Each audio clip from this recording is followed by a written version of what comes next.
Duplicate विदेशी शराब का जखीरा बरामद, 4 गिरफ्तार। मुंबई राज्य उत्पादन शुल्क विभाग ने छापा मारकर 27 लाख रुपए का डुप्लीकेट शराब बरामद किया है। उस मामले में अधिकारियों ने 4 लोगों को गिरफ्तार किया है। आगे की जांच चल रही है। राज्य उत्पादन शुल्क विभाग को मुंबई और आसपास में विदेशी शराब का डुप्लीकेट शराब बेचा जा रहा है।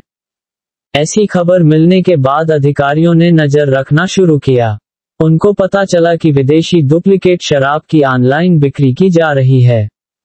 ऑर्डर देने पर वे जुहू, मलाड, मीरा रोड आदि जगह डुप्लीकेट शराब पहुंचाते हैं।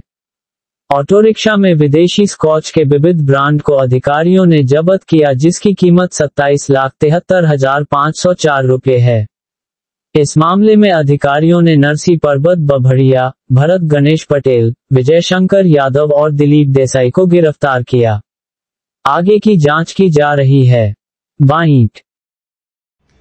मुंबई शहरामध्ये मागील काही दिवसापासून इम्पोर्टेड डुप्लिकेट लिकरचं प्रस्त वाढलेलं होतं। तर त्या अनुषंगाने एक विशेष खबरीमार्फत आम्हाला माहिती मिळाली की परसी नावाचा आणि अशोक पटेल यांचा कोणी नातेवाईक आहे, ते दोघांनी पुन्हा व्यवसाय सुरू केलेला आहे की इम्पोर्टेड लिकर असतं, ते इम्पोर्टेड लिकर हे बनावट बनवून रिफिल करून वेगळ्या बाटल्यांमध्ये ज्या ब्रँडच्या आपल्याला बाटल्या आवश्यक आहेत त्या बाटल्या त्यांच्याकडे उपलब्ध करून त्या बाटल्या ह्या लोकल दारूने किंवा आपल्या लोकल जी रॉयल चॅलेंज वगैरे कमी दर्जाच्या दारू आहेत त्यामध्ये भरून ते लोकांकडनं पैसे उघडत होते आणि त्यांना हा माल हा जो मद्यसाठा आहे तो एअरपोर्टच्या डीएफएस मधून आणलेला आहे, ड्युटी फ्री शॉप्स मधून आणलेला आहे असे सांगून लोकांना लुबाडत होते व लोकांना कमी प्रतीची दारू पाजून त्यांच्या जीवितास हानिकारक असलेली दारू त्यांना पुरवित असल्याचे लक्षात आले।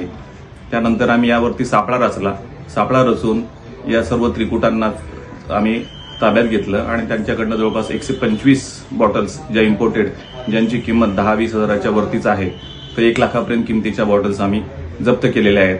तर अशा 125 बॉटल आम्ही ताब्यात घेतलेल्या आहेत। हे लोकसभा निवडणुकीच्या अनुषंगाने आम्ही ही कारवाई अत्यंत आणखी कडक करणार आहोत। शहरामध्ये मुंबई शहरामध्ये हा मुख्यत्वे वेस्टर्न जो मुंबई शहर आहे त्या भागात त्याचा बिझनेस सुरू होता, तर याला आम्ही जुहू तारा रोड येथेच अटक केलेली आहे आणि जेरबंद केलेला आहे।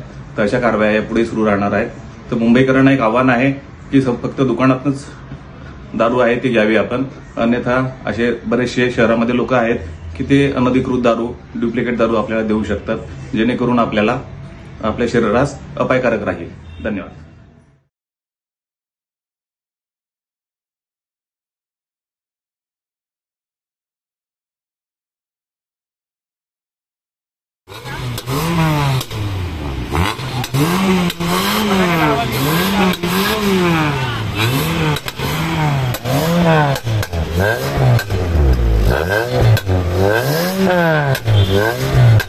काय बोलतोय?